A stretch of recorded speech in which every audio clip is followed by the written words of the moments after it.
10 దినములు మీకు శ్రమ కలుగును, మరణము వరకు నమ్మకముగా ఉండుము, నేను నీకు జీవకిరీటమిచ్చెదను. ఇది స్మరణ సంఘంతో దేవుడు చెప్తున్న మాట. అంటే 10 దినాలు ఖచ్చితంగా శ్రమలు కలుగుతాయి.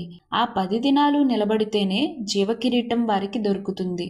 9 దినాలు సహించి 9వ దినాన వారు పడిపోయినా ఆ జీవకిరీటం వారికి దొరకదు. అంటే సహిస్తేనే జీవకిరీటం.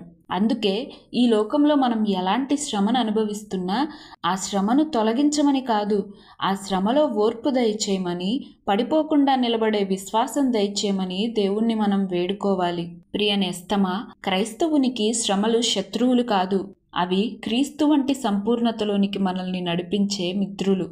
ఆ శ్రమలు మనల్ని దేవునికి ఇంకా దగ్గరగా చేస్తాయి, ఆయనపై మరి ఎక్కువగా ఆధారపడేలా చేస్తాయి. ఆత్మీయ జీవితంలో మనం ఎక్కలేనంత ఎత్తైన కొండను ఎక్కిస్తాయి, మనల్ని శుద్ధమైన సువర్ణంగా మారుస్తాయి. అందుకే దేవుని వాక్యం ఇలా చెప్తుంది.